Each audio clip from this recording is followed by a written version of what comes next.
La liberté de conscience, c'est une conquête. Ce n'est pas une émanation spontanée d'une culture.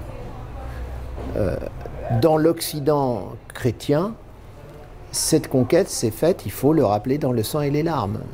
On peut citer Vanini, on peut citer Giordano Bruno, exécuté en 1600 pour avoir osé dire que la Terre est infinie, que le monde est infini et qu'il n'a pas de centre, ce qui allait contre l'interprétation littérale de la Bible.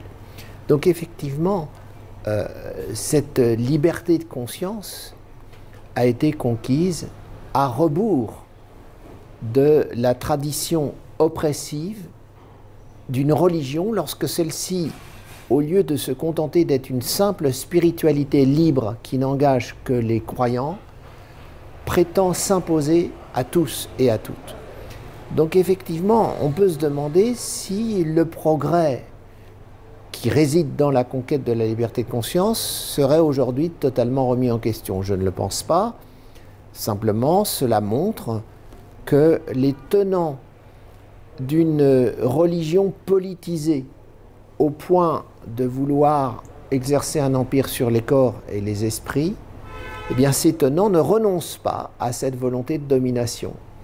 Et on est d'autant plus à l'aise pour le dire que l'Occident n'a pas été un exemple et que dans l'Occident chrétien, qui a inventé les bûchers de l'Inquisition, les guerres de religion, l'index des livres interdits, qui a censuré la science, l'art, la philosophie, il est clair que la liberté de conscience n'allait pas de soi et que c'est une conquête. Je dirais même qu'il faut dire liberté de conscience et pas seulement tolérance. Parce que, comme le disait Mirabeau dans un discours célèbre, je ne demande pas la tolérance, parce que qui suppose tolérance suppose une autorité qui tolère.